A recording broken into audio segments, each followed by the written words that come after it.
politique.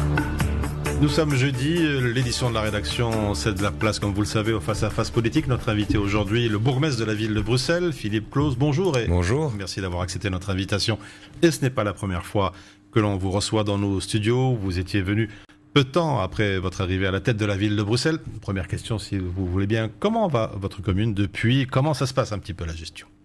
Aujourd'hui, on a une commune en pleine mutation, mais surtout, moi je vois le grand chantier qui a été celui de la ville de Bruxelles, dont on ne parle pas beaucoup dans les médias, ce sont la construction de places dans les écoles. On a construit près de 4000 nouvelles places dans nos écoles, plus de 500 places dans nos crèches, et on est en train d'inaugurer à tour de bras, parce que c'était une vraie demande de la population, et donc on sent, vous savez, quand une population augmente, qu'elle est de plus en plus jeune, c'est que la ville va bien, et donc oui, il y a encore beaucoup de choses à faire, heureusement, mais la ville va vraiment bien. Alors, avant de parler plus amplement de votre commune, évoquons un peu l'actualité du moment. La Belgique a vécu un drame terrible la semaine dernière à Liège. Peut-être un petit mot à ce propos, Philippe Claus. C'est évidemment un drame terrible parce que aussi ça touche ces personnes qui sont là pour nous protéger. Vous savez, quand je suis devenu bourgmestre, j'ai eu 2 attentats où 2 fois des militaires ont dû intervenir et ont sauvé la population. Aujourd'hui, ce sont 2 policières et un jeune instituteur. Dans le fond, ces métiers qui sont là pour nous servir, qui sont là pour instruire nos enfants, qui ont été fauchés vraiment par un déséquilibré, parce qu'il n'y a pas d'autre mot, quoi. Et donc, évidemment, toute mon empathie par rapport aux forces de l'ordre, aux services de police, qui, je peux vous dire, j'ai fait une minute de silence avec eux, étaient extrêmement touchés, mais qui est en même temps extrêmement motivés à continuer à faire leur job, qui est de défendre la population. Alors, la radicalisation refait surface dans ce contexte. Le débat sur cette question, beaucoup en parlent. Certains estiment qu'on en fait un petit peu trop peu en la matière, justement. Votre avis à ce sujet? Il faut d'abord ne rien lâcher, donc surtout ne pas renoncer. Je pense qu'il y a eu une prise de conscience, il y avait peut-être par moments une certaine naïveté sur ce qui pouvait arriver, mais aujourd'hui, il faut vraiment être unis dans ce combat. En même temps, il ne faut pas le généraliser, il ne faut pas non plus faire peur aux gens, croire qu'il y a un radicalisé derrière chaque coin de rue, mais il ne faut rien lâcher. Et ce qui se passe dans les prisons, ça fait longtemps que c'est dénoncé, longtemps qu'il n'y a pas de moyens qui sont mis là, parce que juste parquer les gens dans la prison, ça n'a pas beaucoup d'intérêt. Et donc, il y a un vrai travail de fond, comme nous le faisons dans nos différents quartiers, avec nos ASBL de prévention, avec nos services de police, avec les services de renseignement. Mais il ne faut absolument rien lâcher, car il n'est pas question que l'on touche à nos valeurs démocratiques. Est-ce que les différents niveaux de pouvoir devraient travailler un peu plus, collaborer davantage dans ce dossier? Mais il faut parfois un peu arrêter le slogan et un peu passer dans l'action, quoi. Moi, j'ai parfois l'impression que certains sont très forts dans le slogan au moment des drames. C'est un travail en profondeur. On l'a vu dans les expériences qu'on peut être entamées dans d'autres pays. C'est pas quelque chose qui se fait du jour au lendemain. Il faut former des gens. Il faut travailler dans les prisons. Il faut travailler dans les écoles. Il faut travailler sur le terrain. Il faut former des éducateurs par rapport à ça. Il faut travailler aussi avec les cultes, avec le culte notamment musulman, par rapport à cela, de façon très importante. Et je pense que ce qui est en train de se passer avec l'exécutif est plutôt une bonne chose. Et donc, il ne faut rien lâcher par rapport à ça. Alors, Philippe Claus, parlons de toute autre chose. On revient à votre commune. Comment va ce fameux piétonnier ? Il avance bien. Objectivement, ça a été très compliqué pour les habitants, les commerçants, parce que malheureusement, il faut le reconnaître, les travaux mettent trop de temps. Entre les marchés publics, les recours des uns et des autres, on met malheureusement trop de temps à réaliser. Mais là, vous l'avez vu, j'ai décidé de ne pas faire de grandes déclarations, mais d'agir. Les travaux sont vraiment bien partis. On a une bonne collaboration entre la région bruxelloise et le fédéral. C'est aussi ça le boulot d'un bourgmestre, c'est de faire travailler les niveaux de pouvoir ensemble et pas de les opposer.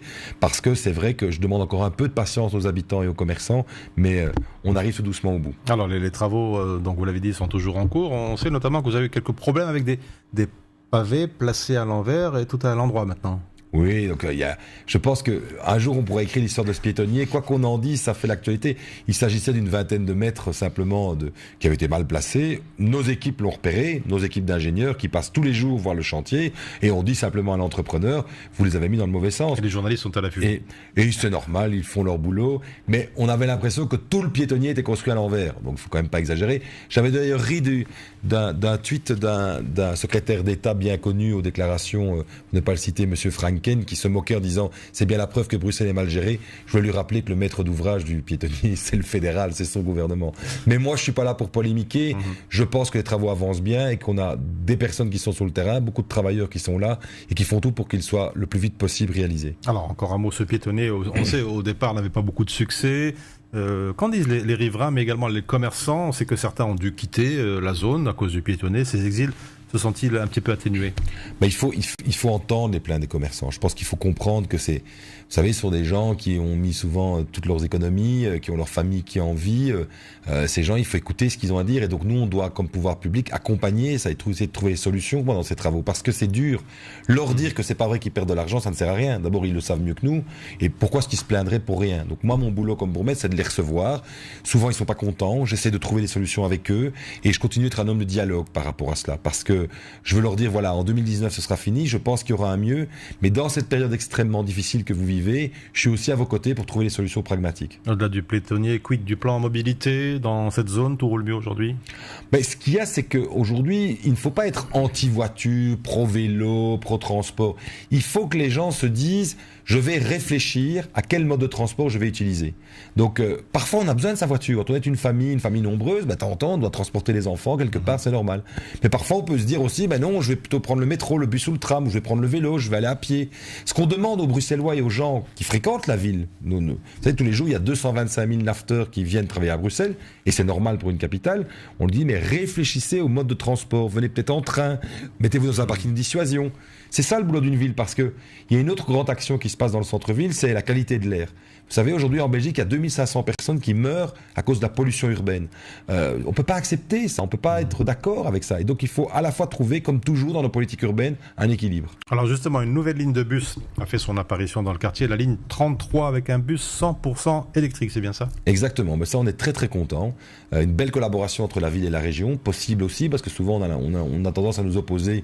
Moi je dis qu'on peut tout à fait travailler ensemble. C'est un bus citadin, donc qui n'est pas un double articulé, qui parfois est critiqué parce qu'ils prennent trop de place. Il est full électrique, donc absolument aucune pollution. Et il fait le tour de tout le Patagone. Donc il relie le haut et le bas de la ville. Et toutes les 20 minutes, il fait le même circuit. C'était un bus attendu depuis longtemps et j'espère qu'il aura beaucoup de succès. Alors, le petit clin d'œil, le bus 33, évidemment, c'est une référence au tram 33 de la chanson de Jacques Brel. Et on trouvait ça un beau clin d'œil de la STIB. Bon, on ne vous cache pas, c'est un peu notre métier. On a été voir un petit peu les critiques à ce propos. L'idée d'un bus propre, on sait, ça s'appelait beaucoup. Par contre, certains estiment qu'une ligne de bus commerciale pousse un peu vainement à la surconsommation. Vous dites quoi aux critiques?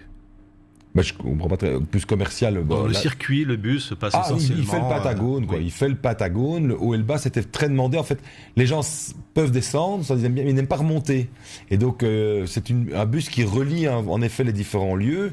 Mais moi, je peux vous dire que j'habite le centre-ville, donc c'est terminus. J'habite juste à côté dans le quartier Anne-Essens. Moi, je suis très content d'avoir ce bus parce qu'il m'amène en effet Place Royale en un temps record. Donc, c'est plutôt une bonne chose, quoi. Objectivement, on va voir. Moi, j'espère toujours qu'il y ait une meilleure fréquence. C'est 20 minutes pour l'instant.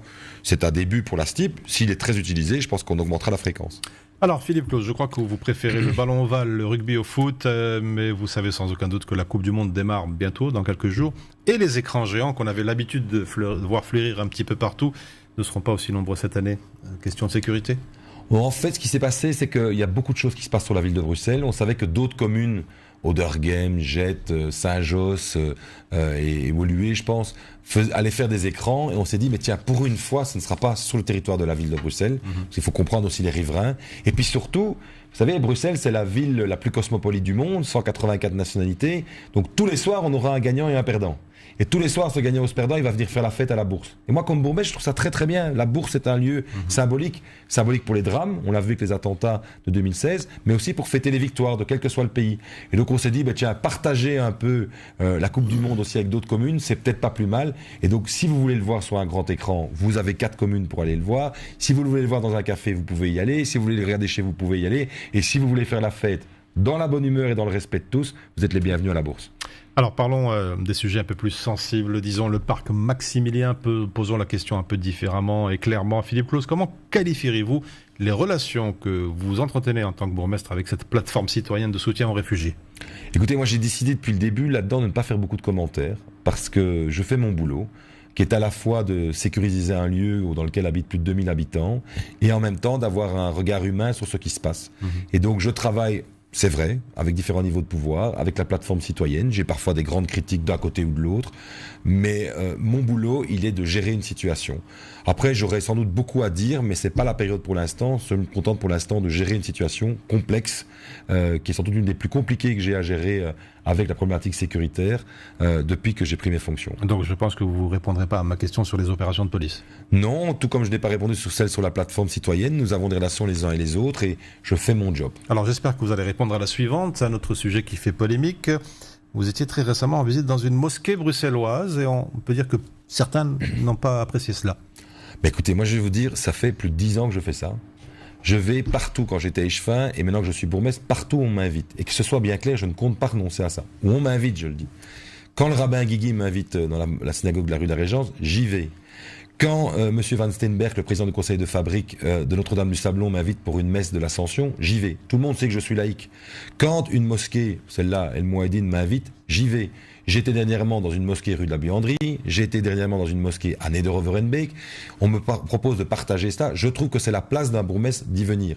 Si j'ai choqué des gens, je m'en excuse. Mon but là-dessus n'est pas... Je réponds à l'invitation de responsable. Vous savez, je ne vais pas dans des prêches, je ne vais pas... J'ai répondu à une invitation de Ramadan, j'ai rencontré des jeunes qui n'ont pas 18 ans.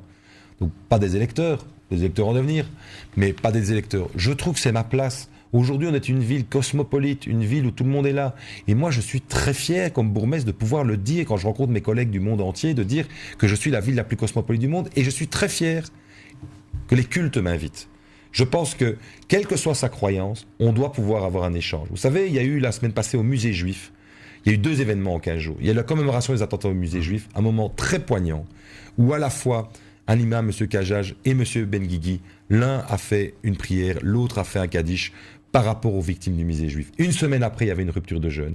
Et vous savez, je lance un appel d'ailleurs, et je l'ai dit à l'exécutif des musulmans, Philippe Blondin, le président du musée juif, m'a dit, mais il y a une tradition qui existait au Maroc. Nous avons invité nos amis musulmans pour une rupture de jeûne. Nous voudrions que le monde musulman nous invite pour Kippour. Je trouve ça magnifique. Franchement, Kippour tombe en 7 ans. Et moi, je le dis comme bourgmestre, je soutiendrai ça. Tout comme je vais dans les églises pour l'Ascension. Tout le monde connaît mes croyances ou le fait que je sois laïque. Mais c'est le boulot d'un bourgmestre de représenter sa population et d'être à l'écoute de celle-ci. Donc voilà, je trouve ça normal que des gens critiquent. Vous savez, je pense que toutes les actions que j'entreprends sont soumises à la critique. C'est ça aussi la démocratie. Je ne vais pas insister, mais je voudrais quand même que vous répondiez à cette critique. Certains vous accusent, je cite, de faire campagne dans les mosquées. Suivez mon regard, les prochaines échéances. Comme je vous dis, ça fait plus de 10 ans que je vais. En fait, faut connaître un peu mon histoire par rapport à cela. Il y a plusieurs années, j'étais chef de cabinet de Freddy Tillmans, qui le sait, quelqu'un de très important dans ma vie politique, et il m'a demandé de travailler sur la régularisation des permis d'urbanisme des mosquées. Moi, je n'y connaissais pas grand-chose. J'ai été pas mal aidé par mon ami Ahmet Elektibi là-dessus pour travailler, parce qu'en fait, beaucoup étaient dans l'illégalité au niveau urbanisme. Et notamment celle-là où je me suis rendu, on a travaillé près de 10 ans pour régulariser le fait que les gens aient un lieu de culte. Après, c'est le choix des gens d'y aller ou pas. Moi, je dois veiller à ce qu'on respecte les valeurs démocratiques et qu'ils respectent les décisions administratives. Il se fait que là, ils m'ont invité simplement parce qu'ils étaient très fiers d'avoir pu rouvrir cette nouvelle salle et que c'est vrai que depuis 10 ans, et ça, les responsables le témoigneront, j'ai beaucoup aidé à cela. Est-ce que par ailleurs, ils se sentent redevables? Vous savez, je pense que les fidèles qui étaient dans cette mosquée et les gens qui prient vont voter d'abord en regardant l'intérêt de leurs enfants, l'intérêt de leur quartier, et pas parce qu'ils ont vu quelqu'un parler 40 secondes dans un lieu de culte. Je pense que c'est prendre un peu les électeurs pour des idiots de croire que parce que quelqu'un passe comme ça quelques secondes, on pense à ça. Par contre, je me dois d'être aux côtés de tous les citoyens, quelles que soient leurs confessions. Je le dis toujours, je suis le bourgmestre pour tous. Alors, ne faisons pas lien directement ou indirectement avec la question précédente. Philippe Claus, le 14 octobre, donc, on vote pour les communales. Êtes-vous confiant pour le scrutin pour votre pouls et votre parti, le Parti socialiste?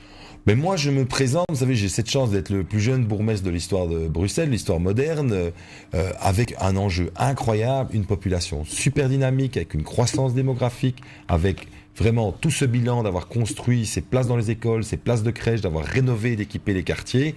Et moi, je fais du terrain tout le temps. Ça, on ne pourra pas me reprocher de ne pas être partout. C'est d'ailleurs ce qu'on me dit, mais je ne sais pas comment tu fais, tu es partout. Je veux être au contact avec la population. C'est une ville que j'aime. J'ai un rapport charnel avec cette ville. J'habite un de ces quartiers les plus populaires et je m'y sens bien. Avec ma famille, on a vraiment ce sentiment, quand on sort de chez nous, d'avoir ce contact avec ses voisins. Souvent, des jeunes candidats me disent, qu'est-ce que je dois faire quand je me lance? Je dis, mais va d'abord parler à tes voisins. C'est ça l'élection communale. On ose interpeller un bourgmestre, on ose interpeller un échevin. Et moi, je veux le dire à vos auditeurs, c'est le moment où vous devez faire entendre votre voix aussi. Nous aurons des programmes, nous aurons des choses à vous proposer et vous devez nous interpeller. C'est votre droit puisque dans le fond, moi je ne suis que le porteur d'un mandat qu'on me donne et qu'on peut me reprendre. Mais c'est pas une question de confiance, je suis très humble par rapport à cela, mais j'ai surtout une grande ambition pour Bruxelles. Peut-être avant de nous quitter, Philippe Claus, le mot de la fin, un message à faire passer à toutes les Bruxelloises et à tous les Bruxellois. Ben écoutez, de leur dire que le vivre ensemble c'est important. On vit des moments pas faciles, on a dit par rapport à ça, mais ne lâchez rien quoi. Nous sommes une ville merveilleuse, c'est parce qu'elle est devenue la ville la plus internationale du monde qu'elle est merveilleuse et surtout vivez vos identités en les partageant avec un maximum de gens. Le repli sur soi, vous savez, on va avoir une campagne très identitaire, très repli sur soi, c'est une erreur. La modernité, c'est l'échange. Voilà, c'était la conclusion de Philippe Claus, bourgmestre de la ville de Bruxelles. Merci encore d'avoir accepté notre invitation. Merci à vous. Et c'est ainsi que l'on referme cette édition du Face à Face politique. Une excellente journée à tous.